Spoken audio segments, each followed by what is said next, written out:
Hello dear students, आज हमारा lecture number 7 जिसमें हम डिस्कस करने वाले हैं nuclear fusion energy generation in stars. तो टाइटल लगा देते हैं और फिर चर्चा शुरू करते हैं।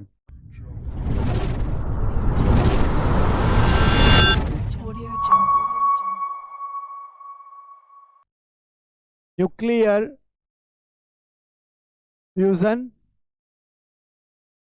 Energy generation in star.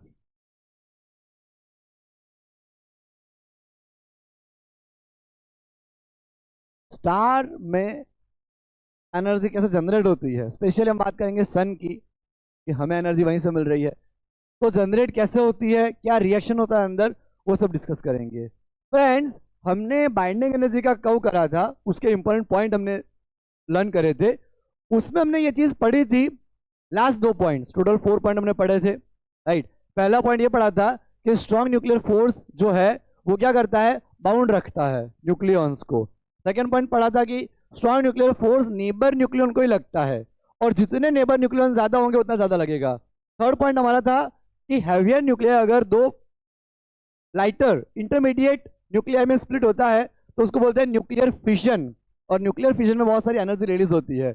और फोर्थ पॉइंट हमने पढ़ा था कि अगर 10 से नीचे या 10-20 वाले लाइटर न्यूक्लियाई फ्यूज होके एक बड़ा न्यूक्लियस फॉर्म करते हैं, राइट, तो भी एनर्जी रिलीज होती है। ओके, तो यही चीज हम पढ़ने वाले हैं।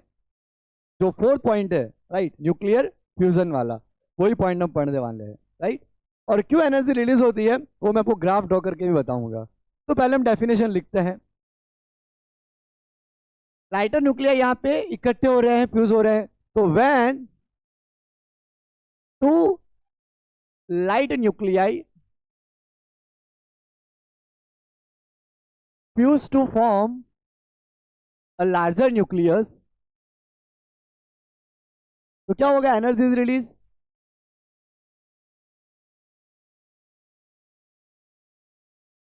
बिकॉज बाइंडिंग एनर्जी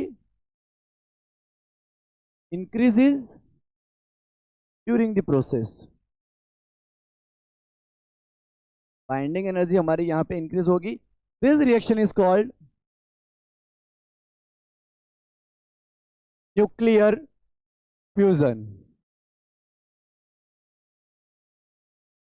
यानी कि यहाँ पे लाइटर न्यूक्लियर हमारे क्या होते हैं, इकट्ठे होते हैं और फ्यूज होके, राइट, दोनों इकट्ठे मर्ज होके क्या बनाते हैं यहाँ पे, और उससे बड़ा एक न्यूक्लियर बनाते हैं, और उसमें एनर्जी रिलीज होती है, उसका हमें फायदा होता है। तो हम यहाँ पे जो एनसीईआरटी में रिएक्शन बता रखे हैं उन रिएक्शन के जरिए समझेंगे। तो सबसे पहले फ्रेंड्स, यहाँ पे 1H1 है, वो अपने दूसरे 1H1 के साथ, यानी 2 प्रोटॉन है। आपको पता है कि नीचे एटॉमिक नंबर रहता है, सॉरी नीचे, हाँ, एटॉमिक नंबर है, ऊपर मास है उसका, राइट। तो 2 प्रोटॉन यहाँ पे मर्ज हुए और बनाएगा एक ड्यूटेरॉन, राइट, प्लस एक पॉजिट्रॉन बनाएगा। ये पॉजिट्रॉन का हमें फायदा ये मिलेगा कि एक न्यूट्रिनो साथ में जनरेट तो होगा, पर एनर्जी का हमें फायदा मिलेगा। एनर्जी कितनी मिलेगी, 0.42 mega electron volt, right. Friends, वापस बता रहा हूं आपको रिएक्शन। दो प्रोटॉन नजदीक आएंगे, नजदीक आएंगे, नजदीक आएंगे, कैसे आएंगे वो भी मैं आपको बता दूंगा अभी, लेकिन नजदीक आके फ्यूज होंगे, फ्यूज होकर वो ड्यूटेरियम बनाएंगे, राइट, न्यूट्रॉन या ड्यूटेरियम, राइट। उसके साथ होगा प्रोटॉन और पॉजिट्रॉन, पॉजिट्रॉन ड्यूटेरियम, और ये हमारा होगा न्यूट्रिनो। हमें बेनिफिट मिलेगा एनर्जी का, क्योंकि यहां पे इस प्रोसेस में 0.42 mega electron volt energy release हो रही है, राइट।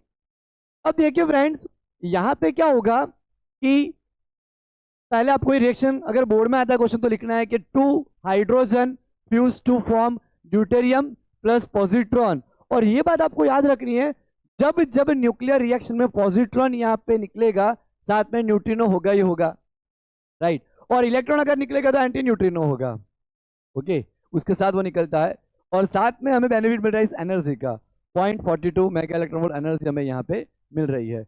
अब फ्रेंड्स, उसके बाद वाली रिएक्शन में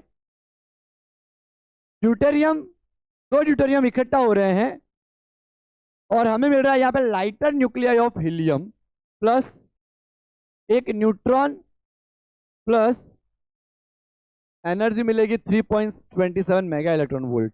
फ्रेंड यहां पे हमने क्या किया, दो न्यूट्रॉन इकट्ठा हुए, ये प्रोटॉन था पहले, ये प्रोटॉन था, दो प्रोटॉन इकट्ठा हुए थे। अब यही रिएक्शन यहां से वापस चलता है, याद रखने में आपको आसानी होगी, यही रिएक्शन यहां से वापस चलेगा, तो दो न्यूट्रॉन, देखो न्यूट्रॉन भी बोल सकते हो या ड्यूटेरियम भी बोल सकते हो, राइट, ड्यूटेरियम, दो ड्यूटेरियम यहां पे इकट्ठा होंगे और हमें मिलेगा लाइटर हीलियम। इस हीलियम में एक न्यूट्रॉन आप देखिए कम है, दो प्रोटॉन और टोटल 3 है, तो 3 - 2 1, राइट, तो इसमें दो प्रोटॉन है और एक न्यूट्रॉन है, एक न्यूट्रॉन कम है, इसलिए हम इसको बोलेंगे लाइटर हीलियम। प्लस यहाँ पे होगा न्यूट्रॉन और हमें यहाँ पे इतनी एनर्जी मिलेगी 3.27 मेगा इलेक्ट्रॉन वोल्ट, इतनी एनर्जी मिलेगी हमें, राइट। अब फ्रेंड्स इसके बाद वाली जो रिएक्शन होगी उसमें वापस दो न्यूट्रॉन इकट्ठा होंगे और यहां पे हमें मिलेगा ट्रिटियम, ट्रिटॉन, प्लस वापस hydrogen, plus 4.03 mega electron volt energy हमें मिलेगी। फ्रेंड्स आप देखिए कि यहाँ पे दो ड्यूटेरियम वापस इकट्ठा हुए, ड्यूटेरियम ड्यूटेरियम, दो ड्यूटेरियम वापस इकट्ठा हुए, प्लस हमें यहाँ पे मिला ट्रिटियम, ट्रिटियम या फिर ट्रिटॉन भी बोल सकते हो आप, प्लस एक हाइड्रोजन मिला हमें, प्रोटॉन या फिर हाइड्रोजन, प्लस यहाँ पे हमें एनर्जी मिली 4.03 mega electron volt, 4.03 mega electron volt, इतनी हमें एनर्जी मिली। यहाँ पे मिली 3.27 मेगा इलेक्ट्रॉन वोल्ट, यहाँ पे मिली थी 0.42 मेगा इलेक्ट्रॉन वोल्ट। अब फ्रेंड्स यहाँ पे इस रिएक्शन का बेनिफिट हमें क्या मिला, देखो दो प्रोटॉन नजदीक आए, मर्ज हुए, फ्यूज होकर हमें मिला ड्यूट्रॉन, साथ में पॉजिट्रॉन प्लस न्यूट्रिनो। आप रिएक्शन बैलेंस करके भी यहाँ पे चेक कर सकते हो कि रिएक्शन करेक्ट है या नहीं। देखिए आप 1 और 1 2, ऊपर भी देखिए 1 और 1 2, तो यहाँ पे एटॉमिक नंबर हमारा यहाँ पे सेम आ रहा है, राइट, 1 + 1 2, 2 + 2 0, मास भी सेम आया 2 + 0 2, 1 1 2 2 2 4, 2 + 0 2, 3 + 1 4, दोनों साइड बैलेंस होना चाहिए, मास का भी बैलेंस होना चाहिए, चार्ज भी बैलेंस होना चाहिए। नीचे चार्ज है हमारा, चार्ज देखिए 1 और 1 2, 2 और 2 4, 1 और 1 2, 3 और 1 4, राइट, बैलेंस हो रहा है। और यहाँ पे हमें इतनी एनर्जी मिल रही है, यहाँ पे 0.42 मिली, यहाँ पे 3.27, यहाँ पे 4.03 मेगा इलेक्ट्रॉन वोल्ट, इतनी हमें यहाँ पे एनर्जी भी मिल रही है, राइट, तो बेनिफिट हमें यहाँ एनर्जी का मिल रहा है। ओके, अब फ्रेंड्स मैं आपको बताता हूँ कि ये दोनों प्रोटॉन नजदीक कैसे आते हैं।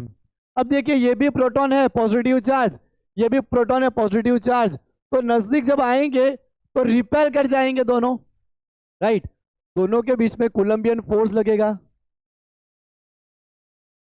जिसको हम बोलेंगे इलेक्ट्रोस्टैटिक फोर्स, इलेक्ट्रोस्टैटिक फोर्स। तो फ्रेंड्स इलेक्ट्रोस्टैटिक फोर्स हमारा लग रहा है यहाँ पे Fe, राइट, तो हमें यहाँ पे एक ऐसा फोर्स चाहिए जो इलेक्ट्रोस्टैटिक फोर्स से भी ज्यादा ग्रेटर हो, बड़ा हो, राइट, वैल्यू में ज्यादा हो। तो हमें यहाँ पे दो प्रोटॉन को नजदीक लाना है, मान लो थोड़ी दूरी पे है, थोड़ी दूरी पे इनके लिए तो इनफाइनाइट होगी क्योंकि ये डिस्टेंस हमें फेम्टोमीटर में लाना पड़ेगा नजदीक। तो आप हमें पढ़ा था कि इनफाइनाइट से अगर हमें किसी चार्ज पार्टिकल को नजदीक लाना है तो उसके लिए वर्क डन करना पड़ता है, और वो वर्क डन काइनेटिक एनर्जी के फॉर्म में कन्वर्ट होता है, वर्क एनर्जी थ्योरम। तो यहाँ पे हम ब्रिंग करके लाएंगे दोनों प्रोटॉन को, तो हमें वर्क डन करना पड़ेगा, और वो सारा वर्क डन यहाँ पे काइनेटिक एनर्जी के फॉर्म में हमें दिखाई पड़ेगा।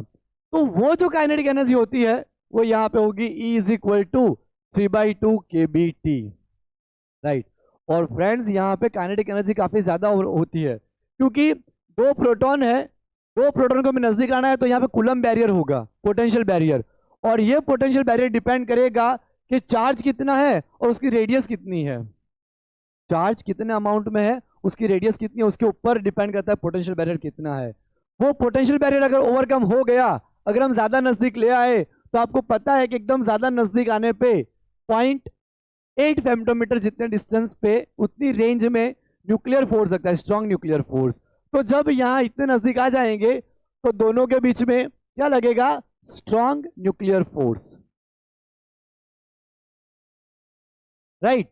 जब हमारे दोनों चार्ज नजदीक आएंगे तो उनके बीच में स्ट्रॉन्ग न्यूक्लियर फोर्स लगेगा, और ये स्ट्रॉन्ग न्यूक्लियर फोर्स जो है वो हमारे इलेक्ट्रोस्टैटिक फोर्स से तो 100 गुना ज्यादा है, 100 टाइम्स ग्रेटर, हमने न्यूक्लियर फोर्स वाले लेक्चर में पढ़ा था। तो बट ऑब्वियसली यहाँ पे कूलम्ब बैरियर को वो ओवरकम कर जाएगा और स्ट्रॉन्ग न्यूक्लियर फोर्स की वजह से दोनों फ्यूज हो जाएंगे, दोनों मर्ज होंगे, और मर्ज होने के लिए काइनेटिक एनर्जी काफी तगड़ी चाहिए होगी, कितनी, 300-400 किलो इलेक्ट्रॉन वोल्ट जितनी। अगर हमें यहाँ पे दो प्रोटॉन को फ्यूज करना है, मर्ज करना है, तो मर्ज करने के लिए, फ्यूजन को ही बोलते हैं मर्जर, राइट, फ्यूजन हो रहा है हमारे यहाँ पे, तो 400 किलो इलेक्ट्रॉन वोल्ट चाहिए, और इतनी एनर्जी बहुत हायर टेम्परेचर पे मिलती है, राइट। मैं आपको दिखाता हूँ, देखो कितना टेम्परेचर होगा अप्रोक्सीमेटली 3/2 kBT। यहाँ पे हमें क्या करना है, जो किलो है उसको 10⁻³ ले लेते हैं, इलेक्ट्रॉन वोल्ट को 1.6 10⁻⁻19, ये 2 हमारा ऊपर आ जाएगा, ये 3 हमारा यहाँ पे नीचे आएगा, केबी की value 1.38 10⁻⁻23 is equal to temperature T। और अगर मैं इसको सॉल्व कर दूं तो अप्रोक्सीमेटली टेम्परेचर में मिलेगा 3 10⁻⁹ केल्विन। ये टेम्परेचर काफी एनमस, वेरी ह्यूज वैल्यू वाला टेम्परेचर है, काफी ज्यादा टेम्परेचर है, 3 10⁹ केल्विन, राइट। अब इतने टेम्परेचर हमारे लिए यहाँ पे जनरेट कर पाना बहुत ही मुश्किल है, राइट। अब देखो कि इतनी काइनेटिक एनर्जी होगी तो ये दोनों प्रोटॉन फ्यूज हो जाएंगे और इतना टेम्परेचर जनरेट करेंगे, और इस टेम्परेचर पे होती है हमारी न्यूक्लियर फ्यूजन प्रोसेस, इसलिए काफी हाई एनर्जी देती है। तो आई होप आपको बहुत ही अच्छे से समझ आया है कि किस तरह से हमारा न्यूक्लियर फ्यूजन वर्क करता है, राइट। ये जो दो प्रोटॉन है वो दो प्रोटॉन पहले मिलने चाहिए तो बाकी का प्रोसेस हमारा होगा, राइट। तो जो दो प्रोटॉन हमारे जुड़े हैं वो इस एनर्जी के हिसाब से जुड़े हैं जो मैंने आपको बताया यहाँ पे, राइट। इतनी काइनेटिक एनर्जी चाहिए, राइट, हमें नजदीक लाने के लिए इतनी काइनेटिक एनर्जी चाहिए होती है, और वो काइनेटिक एनर्जी कौन प्रोवाइड करता है, टेम्परेचर, यानी कि इतना हाई टेम्परेचर चाहिए होता है। इतना हाई टेम्परेचर होगा तो हमारे जो प्रोटॉन है, प्रोटॉन वो क्या करेंगे, फ्यूज होंगे। अब देखो प्रोटॉन जो है वो सॉलिड फॉर्म में है, वो कन्वर्ट होंगे लिक्विड में, उसके बाद कन्वर्ट होंगे गैस में, और गैस का डायरेक्टली आयनाइज फॉर्म होगा जिसको हम प्लाज्मा बोलते हैं। Ionise form of proton and electron that is called plasma, तो प्लाज्मा में कन्वर्ट हो जाएगा।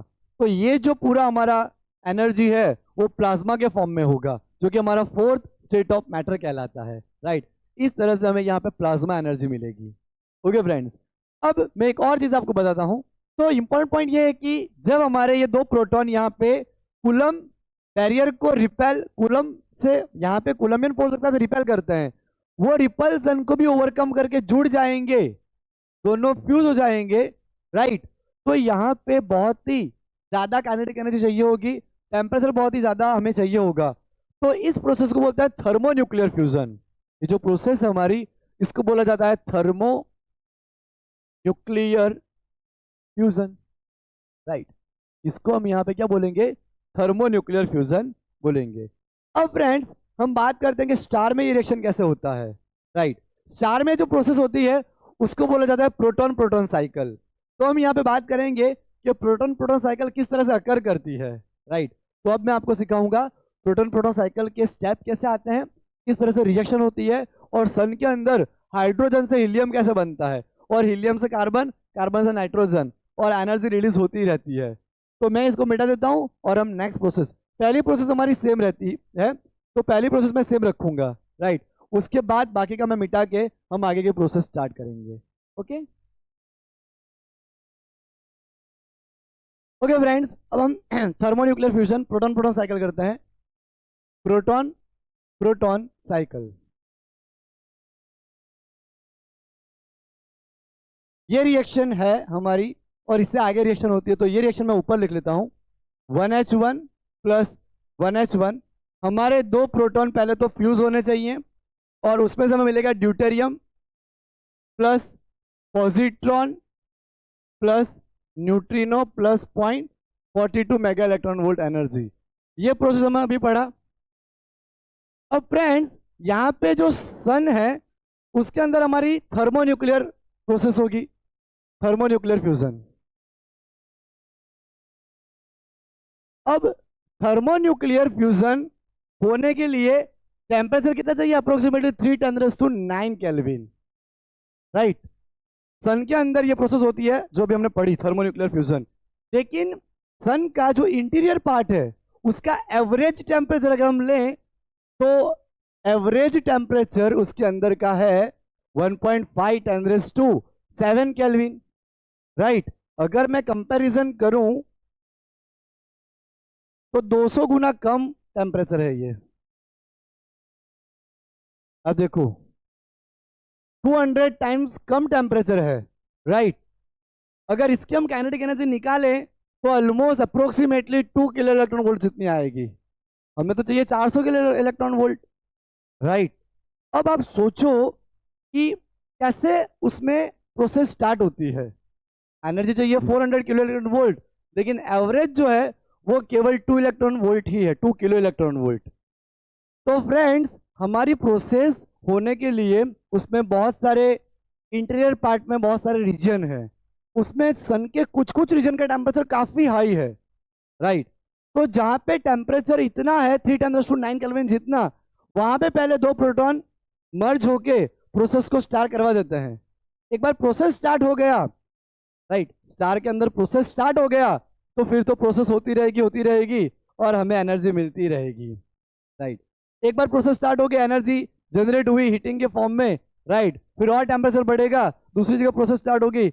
इस तरह से फिर हाइड्रोजन से हीलियम बनेगा, हीलियम से फिर कार्बन बनेगा, कार्बन से नाइट्रोजन, और इस तरह से साइकिल हमें मिलते ही रहेंगे, राइट। तो फ्रेंड्स सबसे पहले यही हमारे 2 प्रोटॉन जो है वो मर्ज करेंगे,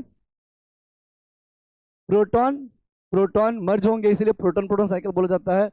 मर्ज होके ड्यूटेरियम मिलेगा, ड्यूटेरियम प्लस पॉजिट्रॉन, पॉजिट्रॉन के साथ हमें एनर्जी मिलेगी प्लस न्यूट्रिनो मिलेगा, न्यूट्रिनो, और साथ में 0.42 मेगा इलेक्ट्रॉन वोल्ट एनर्जी। अब फ्रेंड्स हमारी दूसरी जो रिएक्शन होगी उसमें पॉजिट्रॉन इलेक्ट्रॉन के साथ मर्ज होगा, 2 गामा पार्टिकल मिलेंगे, गामा रे, पार्टिकल नहीं, गामा हमारी रे है, एनर्जी है। पर बेनिफिट हमें ये होगा कि हमें एनर्जी मिलेगी 1.02 मेगा इलेक्ट्रॉन वोल्ट। फ्रेंड्स आपको ये याद रखना है कि जो दूसरी प्रोसेस है वो हमारी यहाँ से स्टार्ट हो रही है, राइट। यहाँ से पॉजिट्रॉन इलेक्ट्रॉन के साथ मर्ज होगा, 2 गामा निकालेगा, राइट, एनर्जी मिलेगी 1.02 मेगा इलेक्ट्रॉन वोल्ट, उसका हमें बेनिफिट मिलेगा यहाँ पे। अब वापस हमारी ये प्रोसेस यहाँ से स्टार्ट होगी, 1H2 प्लस 1H1, ड्यूटेरियम यहाँ पे फ्रेंड्स मिल रहा है प्रोटॉन से, और 2He3 plus gamma plus 5.49 mega electron volt energy. Friends यहाँ पे ड्यूटेरियम के साथ प्रोटॉन मर्ज हुआ और हमें मिला लाइटर हीलियम, लाइट हीलियम, और एक गामा प्लस हमें बेनिफिट हुआ एनर्जी का 5.49 मेगा इलेक्ट्रॉन वोल्ट एनर्जी हमें मिल रही है, 5.49, राइट। अब हम यहाँ पे 4th रिएक्शन करेंगे। ये जो हमारा लाइटर हीलियम है दूसरे लाइटर हीलियम के साथ मर्ज होगा और यहां पे हमें मिलेगा कंप्लीट हीलियम प्लस 2 प्रोटॉन, और एनर्जी मिलेगी 12.86 mega electron volt energy. Friends यहाँ पे बेनिफिट हमें इसलिए हो रहा है ताकि 2 प्रोटॉन वापस मिल गए, यही 2 प्रोटॉन वापस मर्ज होंगे और प्रोसेस चलता ही रहेगा, राइट। देखो आपको इस तरह से याद रखने में काफी आसानी रहेगी। 2 प्रोटॉन 1H1 प्लस 1H1 इकट्ठा हुए, मर्ज हुए, हमें मिला deuteron 1H2 plus positron plus neutrino plus 0.42 mega electron volt energy. ये पॉजिट्रॉन हमने उठाया, उसका इलेक्ट्रॉन के साथ रिएक्शन हुआ तो पॉजिट्रॉन इलेक्ट्रॉन नलिफाई हो गए, कैंसिल हो गए, लेकिन फायदा हमें ये मिला कि उसमें से हमें 2 गामा मिले जो कि एनर्जी कैरी करते हैं और 1.02 मेगा इलेक्ट्रॉन वोल्ट एनर्जी मिली। अब यहाँ पे ड्यूटेरियम के साथ हमें प्रोटॉन वापस मर्ज हो रहा है और लाइटर हीलियम मिल रहा है, हीलियम के साथ गामा मिला और हमें 5.49 मेगा इलेक्ट्रॉन वोल्ट एनर्जी वापस मिली यहाँ पे। लाइटर हीलियम, दो लाइटर हीलियम यहाँ पे मर्ज होके कंप्लीट हीलियम बनाएगा, राइट। कंप्लीट हीलियम बनेगा और यहाँ पे दो प्रोटॉन हमें और मिलेंगे और एनर्जी मिलेगी 12.86। मजेदार बात इसमें यह है कि जो थ्री प्रोसेस है, पहली थ्री प्रोसेस, ये होती है हमारी टू टाइम, दो बार होती है, राइट, 2 टाइम्स होती है। ये रिएक्शन 2 टाइम्स होगी, ये सिर्फ 1 टाइम ही होगी, 1 टाइम, राइट। ये जो रिएक्शन है वो 1 टाइम होगी और फिर हमें यहाँ पे फाइनल रिएक्शन मिलेगा, राइट। और फाइनल रिएक्शन में क्या आएगा वो पहले मैं लिख लेता हूँ, फिर आपको बताता हूँ कि ऐसा क्यों हुआ। अब देखिए 4 1H1 + 2 इलेक्ट्रॉन बचेंगे और उसमें से मिलेगा एक complete helium plus 2 neutron, 2 neutrino plus 6 gamma,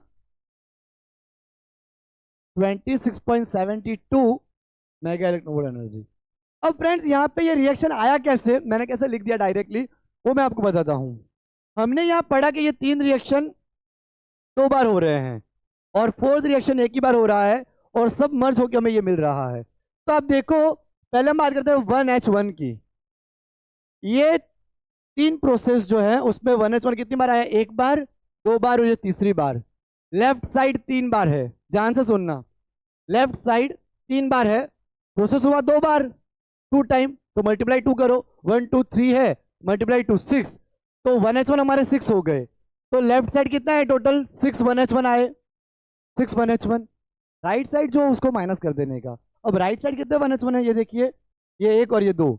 last process तो एक ही बार हो रहा है, तो यहाँ पे एक बार, यहाँ पे दूसरा, तो 2 1H1 हम क्या करेंगे, माइनस कर देंगे, तो बाकी कितने बचेंगे, 4 1H1। तो ये हमारे ये रहे 4 1H1, राइट। उसके बाद अगर मैं बात करूं 1H2 की, तो वो यहाँ पे कहीं दिखाई नहीं पड़ रहा। वो इसीलिए यहाँ पे नहीं दिखाई पड़ रहा क्योंकि 1H2 यहाँ है और 1H2 यहाँ पे है। ये प्रोसेस 2 बार हुई राइट साइड, 2 बार राइट साइड 1H2, और लेफ्ट साइड भी ये प्रोसेस 2 बार हुई, 2 बार 1H2। कैंसिल हो जाएंगे, राइट, माइनस कुछ मिला ही नहीं तो उसको लिखा ही नहीं हमने, राइट। आप देखोगे यहाँ हमने कहीं पे पॉजिट्रॉन भी नहीं लिख रखा, बिकॉज राइट साइड एक पॉजिट्रॉन, लेफ्ट साइड एक पॉजिट्रॉन, प्रोसेस 2 बार हुई, तो 2 पॉजिट्रॉन लेफ्ट साइड पे और 2 पॉजिट्रॉन राइट साइड पे एक दूसरे को नलिफाई कर देंगे, तो वो भी हमने नहीं लिखा है। अब इलेक्ट्रॉन जो है वो ओनली लेफ्ट साइड पे और एक ही बार है, इलेक्ट्रॉन एक ही बार है, प्रोसेस भी 2 बार, तो 2 इलेक्ट्रॉन आ गए, ये रहा लेफ्ट साइड पे 2 इलेक्ट्रॉन, हो गया। अब आप देखो कि यहाँ पे हीलियम सिर्फ हमारा एक ही बार है पूरी प्रोसेस में, तो हमने उसको लिख दिया एक ही बार 2He3, राइट। उसके बाद न्यूट्रिनो एक ही है, प्रोसेस 2 बार हुआ, 2 न्यूट्रिनो आ गए। गामा आप देखिए 1 2 और 3 गामा है, प्रोसेस 2 बार होगा, टोटल 6 गामा आ जाएंगे, 6 गामा। अब बात आएगी हमारी एनर्जी की, राइट। He3 की बात करूं तो राइट साइड 2He3 है, ये एक ही है, प्रोसेस 2 बार हुआ, 2 हो गए, और लेफ्ट साइड भी 2 हो गए, कैंसिल हो जाएगा, तो नलीफाई हो जाएगा, 0 हो जाएगा, राइट। अब फ्रेंड्स यहाँ पे ये प्रोसेस 2 बार हुई, 0.42 इंटू 2 0.84 मेगा इलेक्ट्रॉन वोल्ट। ये एनर्जी 1.02 2 बार हुई, 2.04 मेगा इलेक्ट्रॉन वोल्ट। ये एनर्जी भी 2 बार होगी, right, 2 into 5.49 mega electron volt, और ये हमारी एक बार 12.86। अगर मैं सबको ऐड कर लूं तो टोटल एनर्जी में मिलेगी 26.72 मेगा इलेक्ट्रॉन वोल्ट, राइट। तो पूरी प्रोसेस होने में हमें इतनी एनर्जी मिलेगी 12.72 मेगा इलेक्ट्रॉन वोल्ट, राइट। इस तरह से हमें क्या मिला, सन के अंदर जो प्रोसेस हुई हमारी, 2 प्रोटॉन जो मर्ज हुए, फ्यूज हुए, उससे हमें फाइनली मिला यहाँ पे हीलियम। हीलियम तो मिला, साथ में इतनी सारी एनर्जी भी मिली, राइट। तो यहाँ पे बेनिफिट हमें क्या हुआ, मैं यहाँ पे आपको ग्राफ ड्रॉ करके बताता हूँ। यहाँ पे हमारा फ्यूजन और फिशन हमें जिस ग्राफ से मिला था, बाइंडिंग एनर्जी पर न्यूक्लियन का ग्राफ अगर मैं यहाँ से ड्रॉ करूँ, इस तरह से हमें ग्राफ मिला था, राइट। यहाँ पे हमारी energy approximately 2 mega electron volt per nucleon है, 2 पर न्यूक्लियन, राइट। यहाँ हमारा हाइड्रोजन है और यहाँ डायरेक्टली हीलियम, राइट। आप सोचो कि हाइड्रोजन की energy almost 1.1 mega electron volt per nucleon मान लो, कितनी कम एनर्जी है। दो हाइड्रोजन जब फ्यूज कर गए तो हमें मिल गया हीलियम, और हीलियम की एनर्जी है 7 क्या 7 पॉइंट समथिंग, यहाँ पे मान लो 6 है, यहाँ पे 8 है, राइट। यहाँ हमारा हाईएस्ट आता है 8.75 आयरन के लिए न्यूक्लियन, क्योंकि हमें किसके लिए मिलता है, आयरन के लिए 56 न्यूक्लियन नंबर आयरन, राइट। तो हमारी एनर्जी 1.1 मेगा इलेक्ट्रॉन वोल्ट से सीधी कितनी चली गई, 7 पॉइंट समथिंग। सोचो आप कितना बड़ा जंप आया एनर्जी में, यहाँ पे एनर्जी रिलीज हो रही है, राइट। इसीलिए ये हमारी एक्सोथर्मिक रिएक्शन है, एक्सोथर्मिक, यहाँ पे एनर्जी रिलीज हो रही है। जब हमारे प्रोटॉन प्रोटॉन फ्यूज हुए तो और एनर्जी निकली, एनर्जी रिलीज हुई, और ये एनर्जी काफी ज्यादा एनर्जी होती है। पर न्यूक्लियन आप देखो कितनी एनर्जी बढ़ गई, 1.1 से 7 पॉइंट समथिंग आ गई, राइट। तो हमें यहाँ पे क्या फायदा हुआ, एनर्जी का बहुत ही ज्यादा फायदा हुआ। उसके बाद यहाँ पे हाइड्रोजन से फिर कार्बन रिएक्शन होता है, उससे फिर नाइट्रोजन, तो ऑलमोस्ट 8 मेगा इलेक्ट्रॉन वोल्ट के ऊपर हम पहुंच सकते हैं यहाँ पे, राइट। फ्रेंड्स, स्टार में बहुत सारे रिएक्शन होते हैं। अभी हमने जो पढ़ा वो हमारा प्रोटॉन प्रोटॉन साइकिल है। प्रोटॉन प्रोटॉन साइकिल खत्म होने के बाद जो स्टार्ट होता है वो नाइट्रोजन साइकिल होता है, राइट। कार्बन साइकिल, उसके बाद नाइट्रोजन साइकिल। लेकिन वो जो है वो बहुत ही हाई लेवल का प्रोसेस है, इसलिए हमें एनसीईआरटी में वो इतना डिटेल में बता नहीं रखा, राइट। फ्रेंड्स, ये जो हमारा रिएक्शन यहाँ पे हुआ, ये रिएक्शन होने पे क्या होगा, इतनी हमें एनर्जी मिली, एक बार फ्यूजन हुआ, राइट, टेम्परेचर बहुत बढ़ जाएगा। टेम्परेचर बढ़ जाने के बाद हाइड्रोजन से हीलियम यहाँ पे कन्वर्ट हो गया, हीलियम कन्वर्ट हो जाएगा, उसके बाद हमारा स्टार कूल होना स्टार्ट करेगा। जैसे ही स्टार धीरे धीरे कूल होगा, कूल होने के बाद अपनी ओन ग्रेविटी की वजह से वो कलेप्स कर जाएगा। कलेप्स करेगा तो वापस टेम्परेचर बहुत ज्यादा इंक्रीज होगा, कितना, अप्रोक्सीमेटली 10⁸ केल्विन जितना, राइट। कूल हुआ, ओन ग्रेविटी की वजह से वापस कलेप्स हो गया, राइट। और जैसे वो कलेप्स करेगा वापस टेम्परेचर इंक्रीज होगा, टेम्परेचर तकरीबन 10⁸ केल्विन जाएगा, तो यहाँ पे वापस फ्यूजन प्रोसेस स्टार्ट हो जाएगी। हमने पढ़ा कि 10⁹ जितना चाहिए, लेकिन एवरेज अगर इतना भी हो तो भी प्रोसेस 10⁷ भी हो तो भी प्रोसेस स्टार्ट हो जाती है, क्योंकि एवरेज टेम्परेचर है। तो वापस प्रोसेस स्टार्ट होगी। अब की बार जब प्रोसेस स्टार्ट होगी तो हीलियम से कार्बन बनेगा, राइट। कार्बन बनने पे वापस एनर्जी रिलीज होगी, उसके बाद धीरे धीरे वापस वो कूल होगा, कूल होने के बाद वापस कलेप्स करेगा, और इस तरह से मास नंबर इंक्रीज होते जाएंगे। अब देखिए मास नंबर इंक्रीज होते जाएंगे और वो ट्राई करके कि मैक्सिमम से मैक्सिमम एनर्जी रिलीज करें। Okay okay. एक एनसीईआरटी में एक और हमें फैक्ट बता रखा है, राइट, जो काफी इंटरेस्टिंग है। हमारे जो सन है उसकी लाइफ है 5 × 10⁹ ईयर, इतनी सन की लाइफ है। और अभी तक फ्यूजन प्रोसेस के जरिए जो लाइफ उसकी गुजर गई, उसके अलावा अब उसके पास कितनी लाइफ बची है, 5 बिलियन ईयर, 5 बिलियन ईयर जितनी उसके पास लाइफ बची है। उसके बाद क्या होगा, 5 बिलियन ईयर के बाद, आप टेंशन मत लो, हमारी लाइफ तो बहुत कम है, ये तो 5 बिलियन ईयर की बात हम कर रहे हैं। उसके बाद वापस क्या होगा, ये कूल होना स्टार्ट होगा। जैसे ये कूल हो जाएगा, अपनी ओन ग्रेविटी की वजह से वापस ये कलेप्स करेगा, और कलेप्स करने के बाद ये इसका टेम्परेचर बहुत ही ज्यादा बढ़ जाएगा, राइट। उसके बाद वापस कूल होगा, फिर ये रेड जाइंट में कन्वर्ट हो जाएगा, रेड जाइंट स्टार बन जाएगा, राइट। इस तरह से पूरा सन का लाइफ साइकिल चलता रहता है, राइट। तो यहाँ पे हमने पढ़ा proton proton cycle, right, thermonuclear fusion. Friends, thermonuclear fusion हम कंट्रोल्ड मैनर में भी यहाँ पे कर सकते हैं, लेकिन उसके लिए हमें एक ऐसा वेसल चाहिए, एक ऐसा डिवाइस चाहिए जो इतने हाई टेम्परेचर को टॉलरेट कर सके। कंट्रोल थर्मोन्यूक्लियर फ्यूजन के प्रैक्टिकल्स वर्ल्ड वाइड चल रहे हैं, हमारे इंडिया में भी ये चल रहा है, राइट।